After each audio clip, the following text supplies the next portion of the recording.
Здравствуйте, welcome to day 106. Today we're reviewing verb conjugation. So this is, of course, one of the most important things we learned last year. We covered almost all of the verb types in Russian, really, maybe with a couple of exceptions.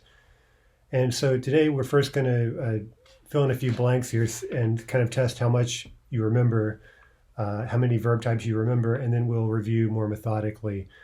So again, this is something we have to assume that you are fairly familiar with from last year, but you may need some review, especially with some of the more, less common verb types.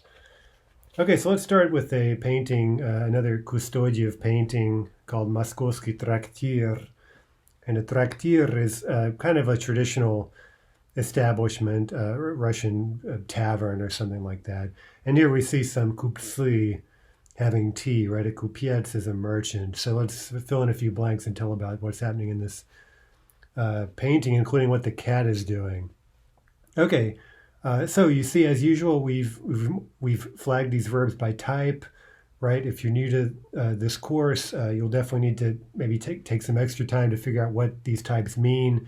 They're purely conventional, right? This is not something that Russians would learn. Certainly, they would just learn to conjugate verbs naturally, right? Okay, but we don't know Russian. We're not Russian. We have to approach this in some sort of systematic fashion, and this is how we're doing it. So let's look over these verbs. First one is обслуживать. Okay, now most of these verbs are new, and I did that on purpose just to see whether you know the type, right? And once you know the pattern, you can apply it to any new verb, right? So обслуживать is an I verb like делать. Right, so do you know how to conjugate I verbs? Делаю, делаешь, делает, etc. Right, so обслуживаю, обслуживаешь, обслуживает, and so forth. Okay, so let's just fill in the blanks here. See how many of these you get, and then we'll review carefully in a moment. Okay, so let's say the waiters, the официанты, are serving merchants in a Moscow трактир. Официанты, okay, we need a plural verb, right? Они обслуживают купцов в московском трактире. Number two, сметь, a yay verb like уметь or иметь or стареть. Right, so let's see, the waiters do not dare serve cold tea to such merchants. Okay, again, third plural, они, официанты, не смеют. Они не смеют подавать холодный чай таким купцам. Number three, an avai verb. You might want to circle this type. It always causes trouble, and it's a shame, right? It really shouldn't. Think давать. Давать is maybe the most basic avai verb. It goes даю, даешь, дает, right? You get this kind of collapsing stem. Okay, so again, third plural, they serve only hot tea and fresh snacks. Они подают, right? Now note that it's not подавают, right? It's not an I verb. It's an avai verb. Они подают только горячий чай и свежие закуски. Number four, приносить, and we see that's a shifting stress verb, right? Hopefully, I try to mark the stress in cases where it's ambiguous, right? And that especially goes for verbs whose infinitive is stressed on the final syllable, right? In most cases, those are ambiguous, especially with, for example, E verbs and ye verbs. Okay, they're constantly bringing new teapots of hot tea. Они постоянно приносят новые чайники горячего чая. Okay, E verbs take E endings. That's why we have ят here in the third plural, right? Они приносят. Same thing for five, right? Обидеться is a ye verb. Those also take E endings, so they end up working just like E verbs, right? Купцы обидятся, right? The merchants will be offended, right? Third plural again. Обидятся, если им подадут холодный чай, right? If they will serve to them cold tea, right? Or we could say if they're served cold tea, they'll be offended. Number six, держать. That's a ja verb, which also take E endings, right? Ja verbs take E endings. The first waiter holds in his hands two teapots. Первый официант держит в руках два чайника. Number 7, okay, what's the cat doing? Well, it's licking itself. Okay, so there's another crazy verb I'm sure you don't know yet, lizать. Okay, that's an a verb, somewhat peculiar. Do you remember an a verb from last year? Писать, right? Писать, to write, is our head verb, I believe, for a verbs. A verbs mutate throughout all forms whenever possible, right? So here the z is going to mutate to a zh, right? So we've got our hands full here with this a type. Okay, so what's the cat doing? It's sitting on the floor near the table and licking itself, right? So lizать would mean to lick. Lizаться with the reflexive particle means to lick itself, right? To lick oneself. Кошка сидит на полу возле стола и лижется. Лижется. Note the mutation. Number 8, рисовать, an ova verb. Hopefully everyone remembers that type. Right, in terms of types here that you really should know, hopefully, very well. I verbs. I'd like to say avi, but I know people never learn those. Definitely e verbs. Okay, like in number 4. Yeah verbs also, as long as you remember those work just like e verbs, right? So that can sometimes confuse people, but hopefully it really should be easy, right? E verbs and yeah verbs, like in 4 and 5, they work the same. And finally, ova verbs, right? They're extremely common. By the way, just to review, what are the most common Russian verb types? Probably I, e, and ova, right? Those are the 3, I'd say by a long shot, really. Those are the most common Russian verb types. Okay, remember that ova verbs, that suffix ova collapses to an u in conjugated forms, right? Рисую, рисуешь, рисует, etc. So let's say that Kustodiev often draws or paints scenes from merchant life. Kustodiev, okay, now we have a third singular, часто рисует сцены из купеческой жизни. Okay, number 9, ждать, right?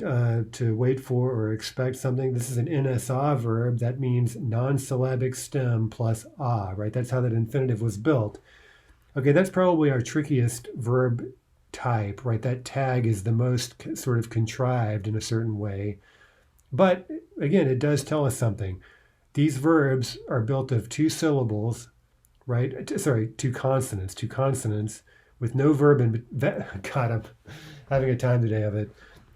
2 consonants, no vowel in between. That means that the stem, right, of only 2 consonants is not syllabic, right? It needs a vowel to constitute a full syllable. So jda is not a syllable, right? So the infinitive was built by adding an a to that. Now, when we conjugate an NSA verb, we get rid of the a and just add yo ending. So it's jdu, jdyos, jdyot, etc. Okay, what else are these merchants waiting for, or what else are they expecting besides hot tea? Чего еще ждут? Okay, what's the subject there? Kupsi, right? Look at it coming all the way at the end of the phrase, right? Right, so again, ждут. Чего еще ждут эти купцы, кроме горячего чая? Okay, number 10, a new verb, also fairly common, right? Here you just keep the n and add your endings.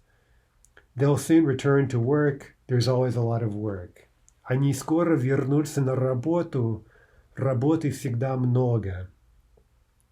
Number 11, привыкнуть. Okay, look at the parentheses. This is a new verb in parentheses. We call these disappearing new verbs because the new, that suffix vanishes in the past tense, right? So we'll see that in a moment. So for the example, the on form for the past tense would be привык, она привыкла, right? Note how the new is vanishing. Okay, but here we're not worried about past tense, just conjugating. Okay, so this sentence will mean they will get used to, sorry, I misspoke. It says here use past tense, okay, because that really is the point with the disappearing new verbs. They work just like ordinary new verbs except in the past tense. Okay, so indeed, let's use the past tense. Они привыкли, right? They have become accustomed to a good, wealthy life, right? They've gotten used to a good, rich life. Number 12, бороться. That's an or verb. Okay, I don't. There's one type I don't think we saw last year. Okay, so or verbs. they take yol endings. We kind of get rid of the or. So it's борюсь, борешься, борются, you see there in the footnote. Okay, so они, again, third plural, they always fight for a good, rich life. Они всегда борются за хорошую, богатую жизнь. Okay, so some weird types there. By the way, I should have mentioned that all of these types we saw have a suffix of one kind or another, right?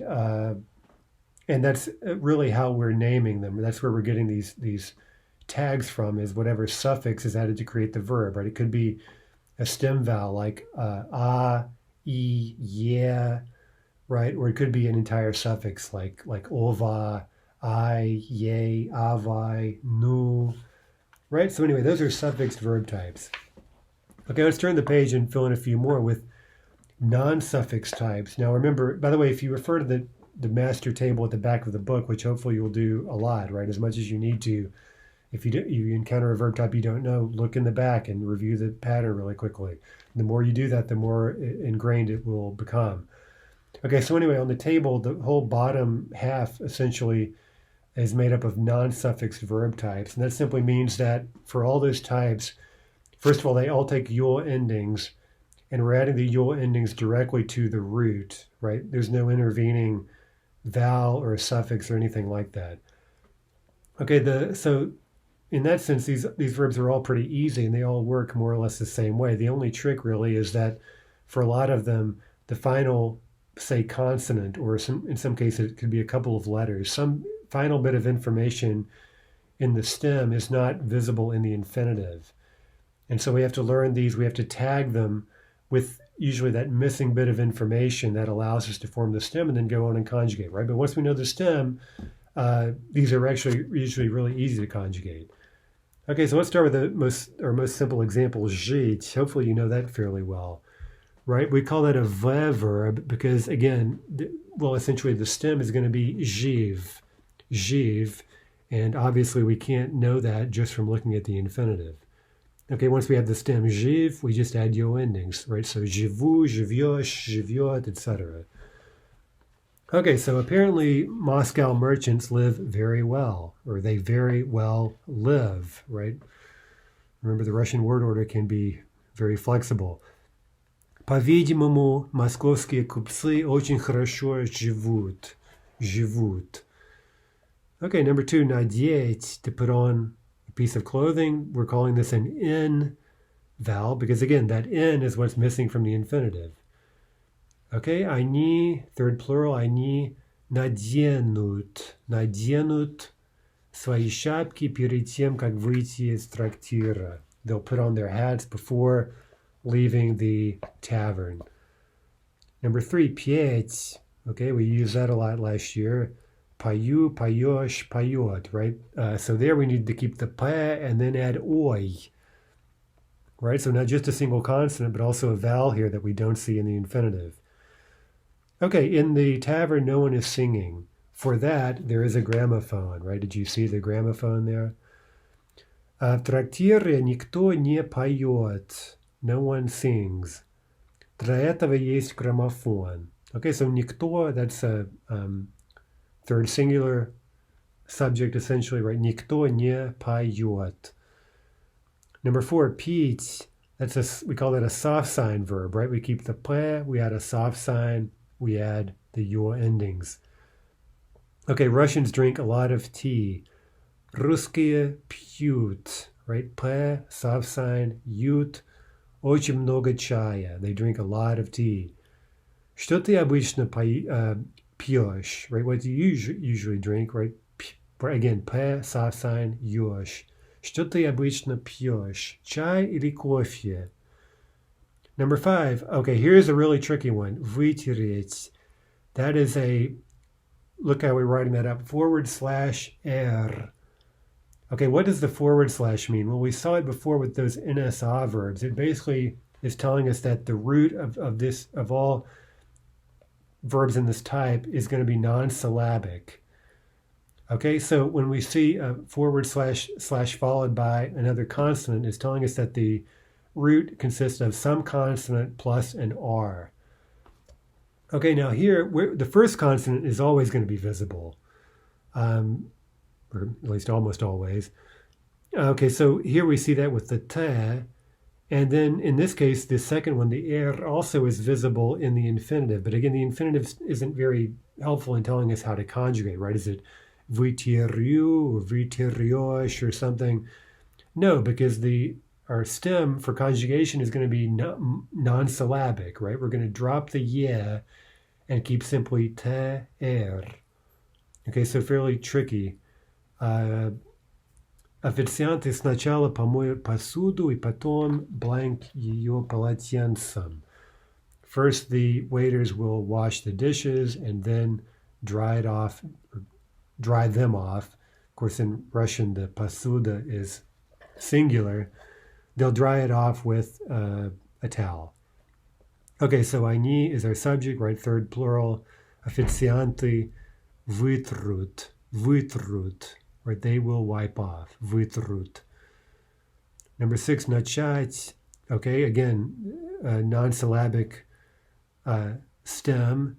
We're going to keep the che and add n directly to it. That's our missing consonant in this case. So we'll get начну, начнешь, начнет, etc. Потом они начнут готовиться к следующим гостям. They'll start getting ready for the following guests, the next guests. Okay, so our subject again, они начнут. Again, always adding the yo endings to these non-suffixed verbs. Okay, number 7. Here's a very tricky type where neither of these consonants is visible in the infinitive. This is a very tricky little root that means basically grabbing or taking. Okay, нанять means to hire. Perhaps the boss, the owner of the tavern, will hire another waiter, right? Yet another waiter. Может быть, хозяин трактира наймет. Okay, look what we've done. We've gotten rid of the N, we've kept the I краткая M, and that's what we're adding our endings to. Наймет. Он наймет еще одного официанта. Okay, number 8. Обняться. Okay, that's a neem verb. That's actually the same root as the one in 7, but here we're seeing it in a different form. This is a very complicated root. Okay, so essentially we keep the prefix n and we write neem everywhere and add the your endings. Okay, so when these merchants will again see each other, when they see each other again, they will hug each other, right? Reciprocal action with that reflexive particle. Когда эти купцы опять увидятся, они обнимутся. Обнимутся, right? Number 9, подмести, to sweep up. Okay, that's a te verb. We don't see those every day. We might not have seen one ever, actually. Okay, but again, the basic idea is we're going to keep the te and add the endings directly to that. Now, by the way, if you look at number 10, there's a verb type we did see last year, nesti, meaning to carry. Right, so these infinitives in sti are all a bit peculiar. They're all what we call obstruents. They're at the very bottom of the verb type table. So essentially we get rid of the sti and supply the final consonant and then add the yo endings. Okay, so after the merchants leave, the waiters will sweep up. После того, как купцы уйдут, официанты подметут. Number 10, унести. We call that an S verb, right? They will carry away, they'll take away all of the teapots, the teacups, and the plates, right? They'll carry them away. Они унесут. Okay, унесут все чайники, чашки и тарелки. Number 11, выпечь. Okay, another very tricky type. Look it up in the table, or we will see it here in a moment, right? In today's lesson, that's a ka obstruent. Выпеку, выпечешь, выпечет. Okay, so ka and ge obstruents actually show mutations in the so-called inner forms, right? The ya and the aini form show, in this case, ka, But all the other forms, right, the ones in between the ya and the ani, we see a mutation from ka to cha, right? So very tricky. So later or next, they will bake fresh buns, bubliki, which is kind of like a bagel. It's a little bread thing that's ring shaped. It is different from a bagel, but it looks like one. Okay, anyway, I pureshki, and some little pies, right? Pies stuffed with a pyrajok is a little like a roll that's been stuffed with something. Okay, anyway. Okay, потом они выпекут свежие булочки, бублики, пирожки. Okay, so that was a quick review. Now, hopefully you've been able to gauge how much you remember, and I think probably you shouldn't expect to have remembered all of those details, right? There's a lot going on there. We spent a lot of time learning these types. Obviously, it's not very fun. It's not easy. In case you're wondering why go to the trouble, why do we have to learn these types? Well, I'm sorry to tell you that there really is no way around it, right? I mean, Russian, it's just a simple fact that it has a certain number of conjugation patterns, and if we want to learn Russian, we have to learn those one way or another, right? So you could do that sort of the way I had to, where basically you learn one or two major patterns, then you're sort of told that every verb in Russian more or less follows one of those patterns. Then, of course, you realize that most of them really don't, right? And so you're getting all these exceptions fed to you on a sort of ad hoc basis.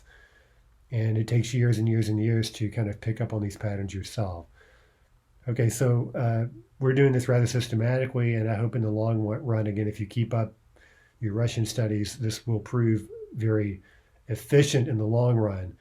One reason it's good is that, this year we'll be doing a lot more reading, which means we'll be getting a lot more crazy vocab we've never seen in our lives, right? So this will allow us to give the aspectual pair for any new verb we see, to tag them by type.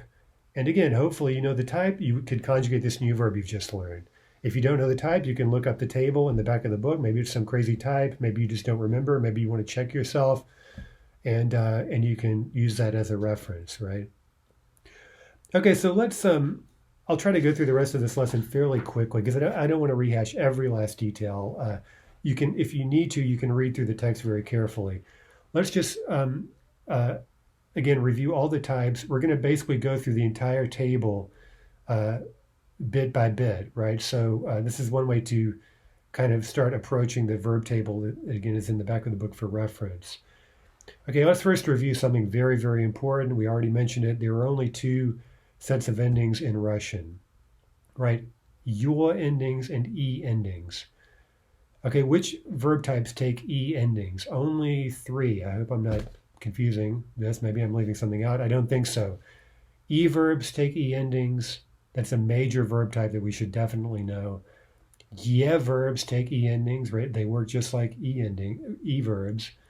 And finally, a more peculiar type, ja verbs, right? Ja verbs are weird because they have infinitives ending in ats, but they take e endings. That's really what makes a ja verb tick. Okay, so you have those three types that take e endings. All the other types take the so-called your endings. Okay, one very, very important note. I like to call these your endings. But remember that if the endings happen not to be stressed for a particular verb, then we can't have your, right? We can only have your in a stressed position.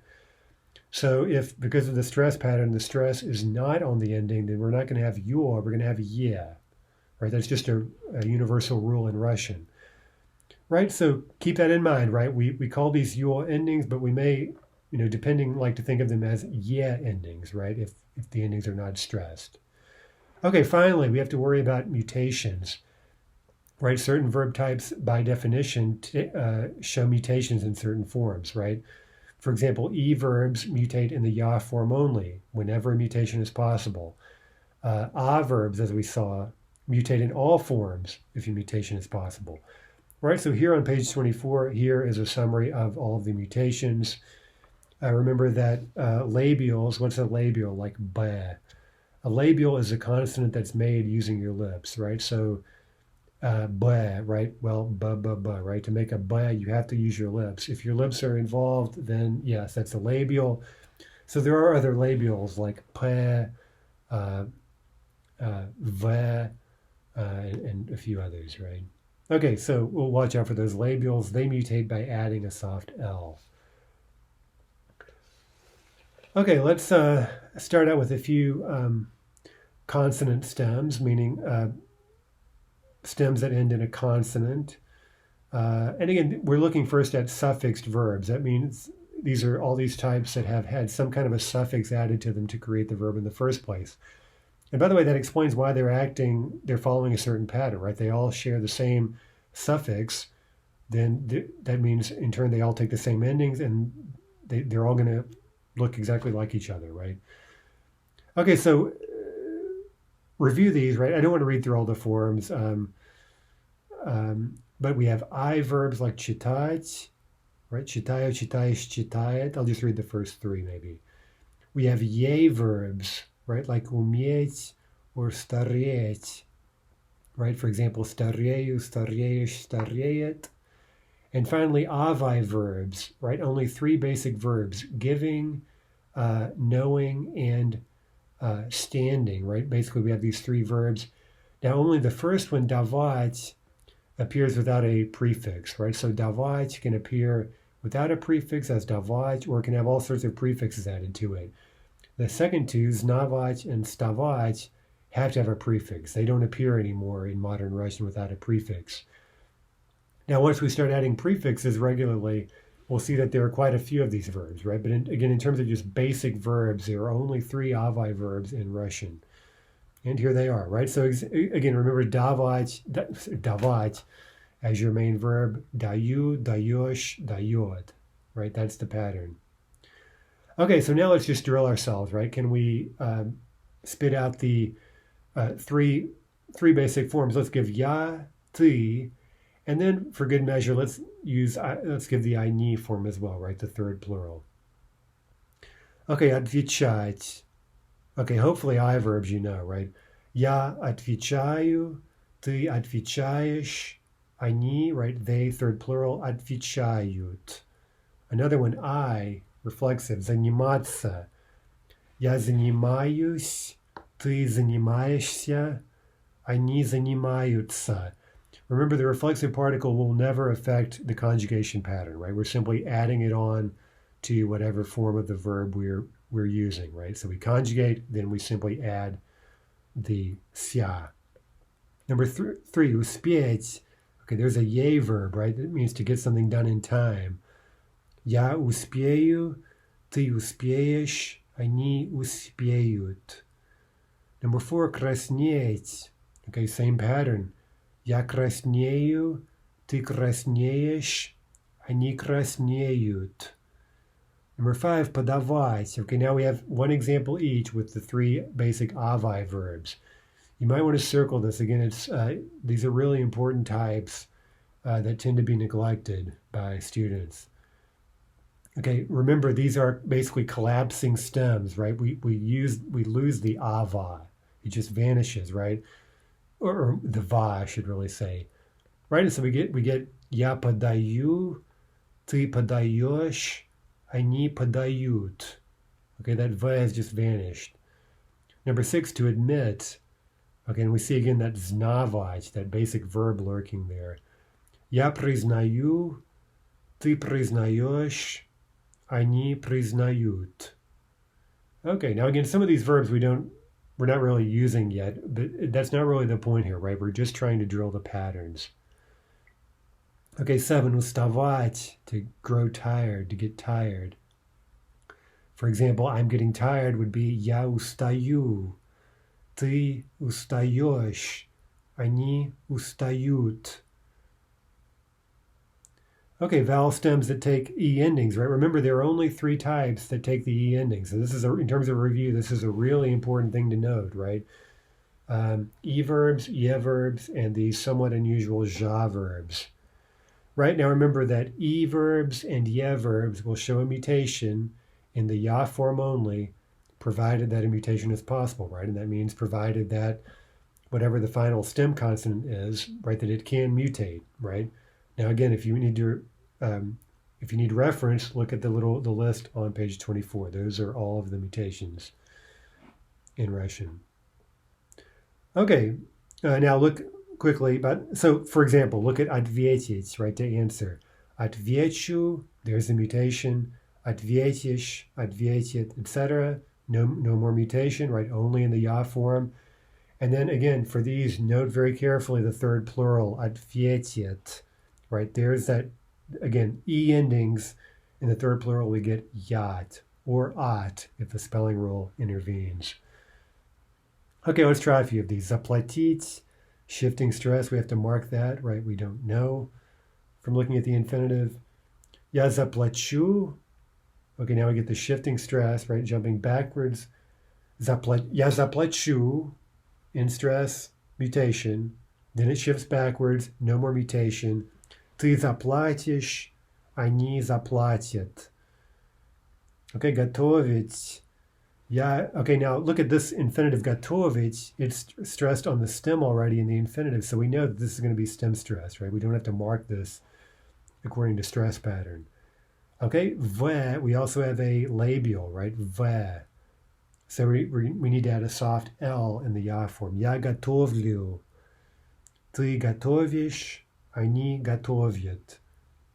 Number 3, приносить. Я приношу, ты приносишь, они приносят. 4, спорить. Okay, here's an example. An R can't mutate, right? It's not in our list of mutations. So it doesn't, right? So we get я спорю, ты споришь, они спорят. Number 5, угостить, to treat someone to food. This is actually a very common verb in Russian. Now here we get a cluster mutation, right? The st mutates together, right, as a cluster to sh.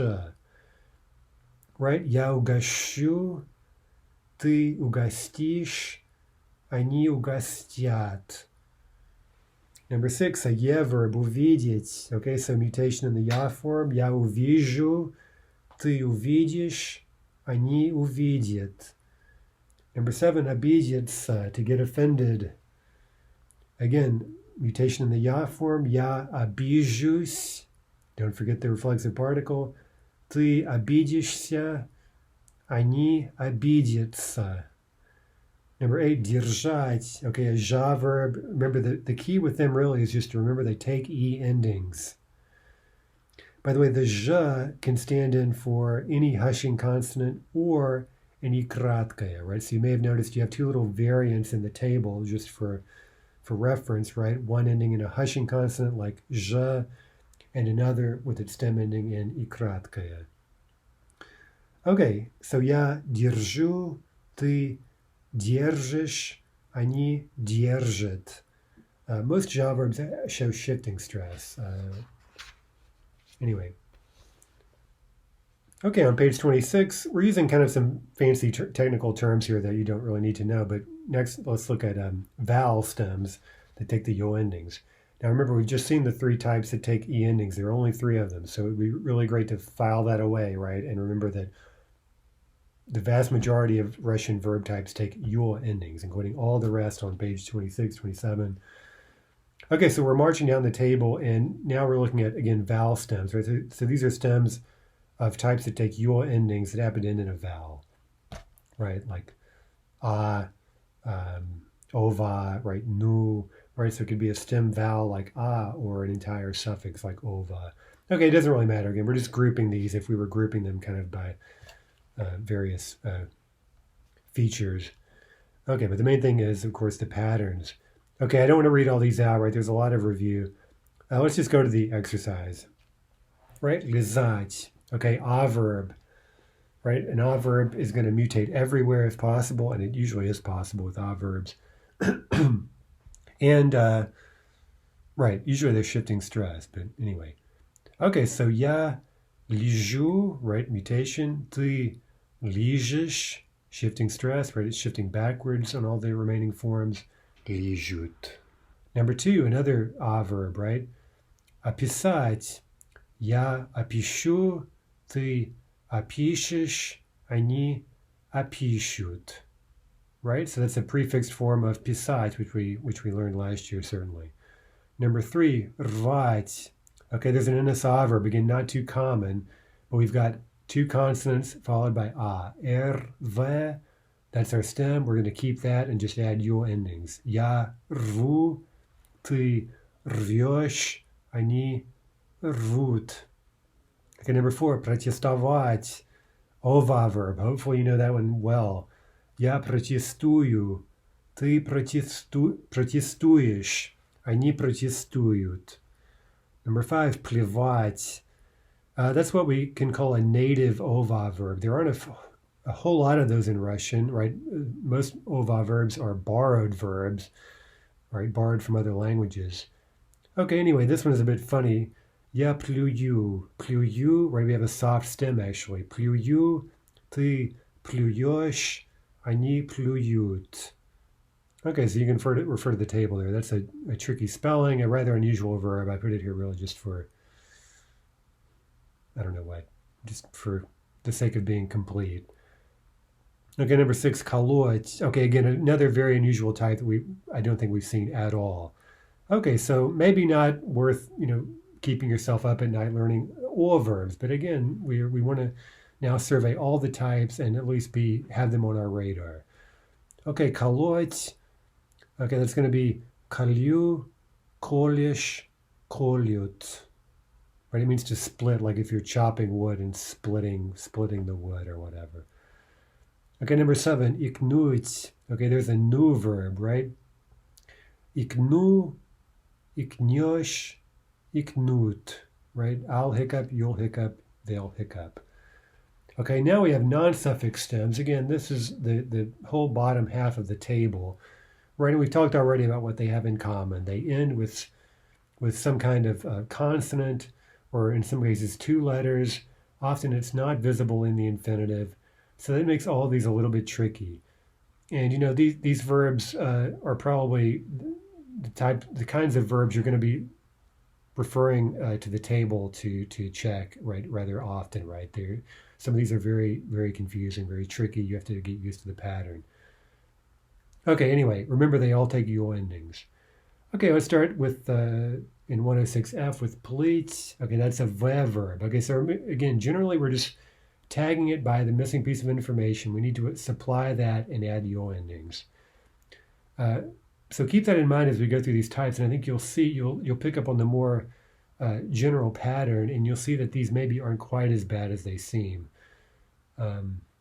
Okay, so я плыву, ты плывешь, они плывут.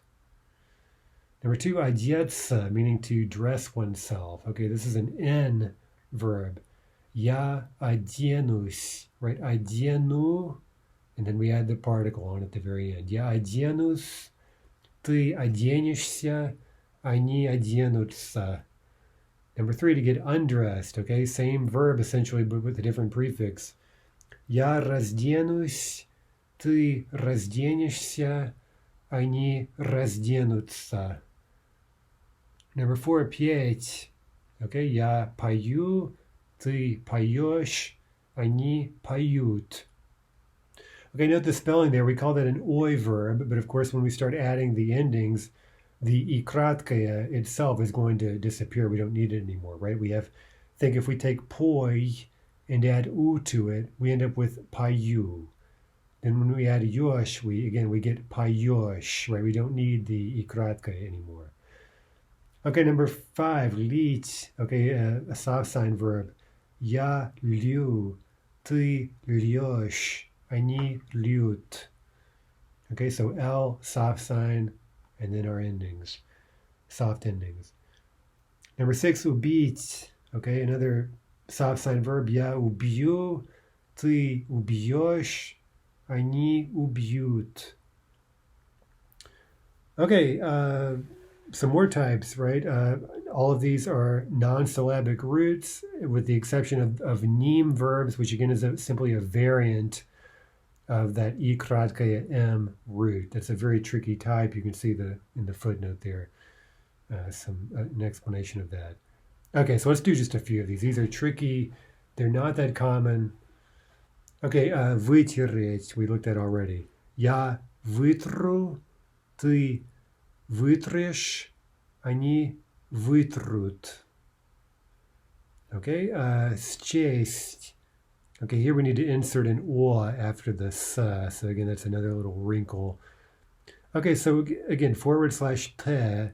That's telling us here we need to keep the ch, right? We need to keep that first consonant, which we can see in the infinitive. And then to that, we directly add t, then the endings, right? Я сочту, ты сочтешь, они сочтут. Okay, so that's a fairly tricky verb. We're not going to be using that very often, okay? So again, nothing to really lose sleep over, but again, we're just surveying all of these types. Okay, number 3, нанять. Okay, we call this an и краткое M verb. Again, that's a very tricky root in Slavic. It means basically to grab or to take. Okay, нанять means to hire. Я найму, ты наймешь, они наймут. Обнять. Okay, that's actually the same stem. You see the нять, but some of these infinitives in нять, they form, their conjugated forms take the ним form of this root. Very confusing. Я обниму, ты обнимешь, они обнимут. Okay, finally, our last batch of non-suffix verbs are called obstruents. It's just a fancy kind of phonetic term. It needn't really concern us. Again, the basic principle is we're supplying a final consonant, which we usually can't see in the infinitive, and then adding the your endings. Now, if you look at the table in the book there on 27, right, you see the black box. The final two types, g and ka, show mutations in the inner forms, right? So look over the table, you see what that means, right? You have the outer forms that don't mutate, but then all of the ones in between, right, those middle four forms show mutation, right? So for example, magu and mogut, but then the inner forms możesz, может, можем, etc. Okay, let's do a few of these. Украсть, meaning to steal, that's a de obstruent. So we ignore that infinitive ending, like in this case, the s, te, soft sign. We just ignore that. We supply the de, and we get я украду, ты украдешь, они украдут. Okay, лезть, which we will work with more later. That's an unusual motion verb we haven't seen yet. It means to climb or crawl. Я лезу, ты лезешь, они лезут. Number 3, отвлечь, meaning to distract. Literally, that means to drag or pull away, right? And that is the literal meaning of the right Latin-derived verb distract. Okay, anyway, я отвлеку. Okay, this is a ka obstruent, so we keep the ka in this first form. But in the middle forms, like ты, we're going to get a mutation. Ты отвлечешь. And then они, we're back to the ka, они отвлекут. Number 4, постричься. Again, very tricky. That's a g obstruent. To make matters worse, we have the reflexive particle. Я постригу. Right? That would mean I'll cut someone's hair, but if I will get my own haircut, that'll be я постригусь. Ты, right, will show a mutation. That'll be ты пострижешься. And они постригутся. Okay, last thing to review is the past tense. Now here, the most important thing to remember is that past tense is usually very, very easy in Russian. So in terms, again, of just major points to be made, looking back at first year, right, these conjugated forms we've just reviewed are obviously very difficult, right? We have lots of patterns to learn. Again, what makes that manageable is some of the types are much, much more common than others, right? So anyway, as we do our reading, for example, we'll get a better sense of which types are most common and which are rather unusual. But keep in mind, past tense, for the most part, it doesn't matter how weird the conjugated forms are. In the past tense, we work directly from the infinitive. right? We simply get rid of the infinitive ending. Usually that's a soft T. And we add L, right? And then we add our other markers like A for feminine, O for neuter, E for plural, right? The stress usually stays where it is in the infinitive. So past tense, very easy because we work straight from the infinitive, almost always. Okay, so we have that general rule, and now on page 28, we're reviewing a few types that may give certain, well, they may cause confusion for various reasons, right? Now, it may be as simple as remembering that, for example, an ova verb like рисовать, right? Well, in the past tense, the ova doesn't collapse, right? Because we're taking the infinitive рисовать and working straight from that. So we get рисовал, рисовала, right? We don't get something like рисула, or I don't know what it would even be, right? Okay, so there's that. Okay, so look over the examples on page 28 and take special note of the obstruents, right? So that last class of verbs, the one at the very bottom of the table that we just looked at, those do behave rather weirdly in the past tense. Okay, so look that over, right? Now, finally, remember that the disappearing new verbs, right, we mentioned already, they act also rather peculiarly in the past tense in the sense that we don't go straight from the infinitive, right? Because the nu, we have to get rid of that nu, right? So that again is rather unpredictable.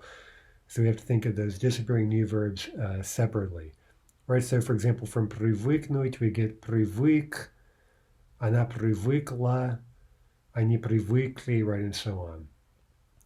By the way, you may wonder with some of these, again, unusual verbs, like the disappearing new verbs and the obstruents, why isn't there an L usually in the on form, right? Isn't that the past tense marker? Yes, right, and traditionally there would have been an L there, but it vanished historically for phonetic reasons, right? Essentially because it was cumbersome to pronounce, right? So in Russian, it basically, again, in most cases, just vanished, and we're left with a single consonant. But when we add the other endings like an A or an O or an E, the L reappears. Okay, so again, let's just look at a few examples, see if we can get these right. Протестовать. Okay, work from the infinitive on протестовал, она протестовала, оно протестовало, они протестовали. Okay, that's very easy, right? We just have to remember that there's no funny business with the ova collapsing or something. Okay, number two, продавать. Okay, that's an avai verb. Again, that collapses in the conjugated forms, but not in the past. So он продавал, она продавала, оно продавало, они продавали. Number three, замерзнуть.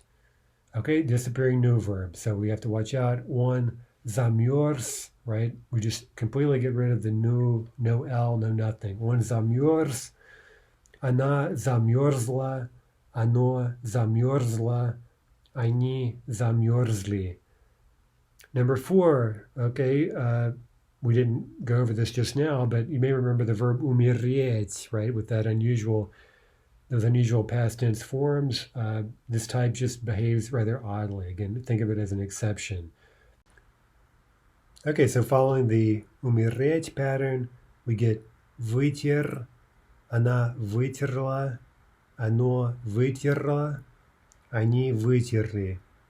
Okay, number five, принести. Okay, there's an obstruent, right? You may remember this verb from last year, right? We definitely learned it, at least the нести part. Okay, anyway. Он принес, она принесла, оно принесло, они принесли. And number six, again, a very tricky type, including in the past tense. Now, you may compare this to mog, right, to moch, which we did learn last year, right? Mog, mogla, etc. This is going to be on постригся, meaning he got a haircut.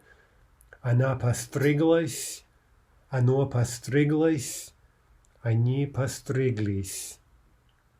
Okay, there's an example. We say some of these types are weird and they're crazy and you never see them, but for most of the so-called weird types, you can usually think of a couple of verbs that are actually quite common. And this one, постричься, right, which basically means to get a haircut. Well, that's a pretty useful verb, actually. Okay, you'll need it when you want to go get a haircut, right? And ask, можно постричься, right? Not, or maybe someone tells you, надо постричься, right? It's time you get a haircut. Okay, last thing to mention is exceptional stress patterns in the past tense. So look these over. The main thing we're talking about here is basically a stress pattern in the past tense forms where the feminine ending is stressed, right? Only that feminine ending. So we get, for example, ждал, ждала, ждала, ждали, right? Note that ждала, and you see there in the bold, those are the feminine forms we're worried about.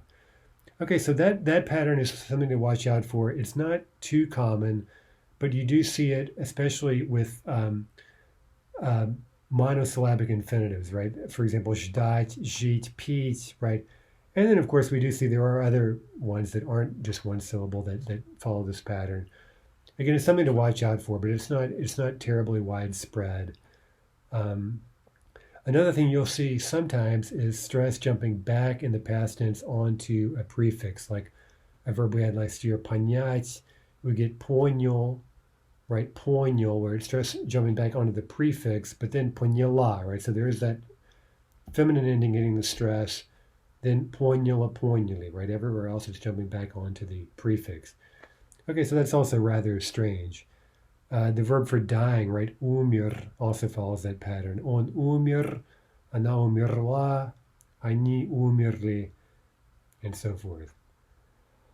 Okay, so let's catch our breath. That's a lot of review. Now, again, we're trying to give a complete survey of all the types, and we've done that. There are no other types in Russian. So on the one hand, this wasn't exactly a cakewalk, but there are no other types out there, right? So if you're at all comfortable with the major types, especially like I verbs, OVA verbs, E verbs, you really should definitely know those at this point, right? And then try to get a feel for how some of these maybe more unusual types are working, and really go to the trouble. Some of the best advice you can have as a student, I think, is drill yourself on these verb patterns, right? The more you do it, the better you'll get at it. So, if you're looking in the vocab or you're looking at a text, you see a type you don't know, you're like, I have no idea how to conjugate this. Look at the table in the back of the book, right? And find the head verb, right? And see if, based on the head verb, you look at the pattern there, drill the pattern, drill the head verb, and then try to drill the new verb you've just learned, right? Following the same pattern. Okay, so the more disciplined you are about that, the more quickly you'll sort of assimilate these patterns. Okay, so that's it for today. Our review of verb forms. Tomorrow we're going to review the basics of aspect, right?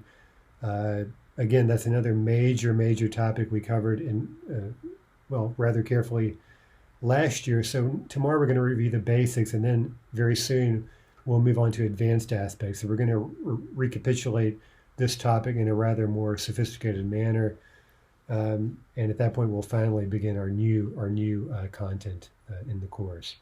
Okay, until then, до свидания.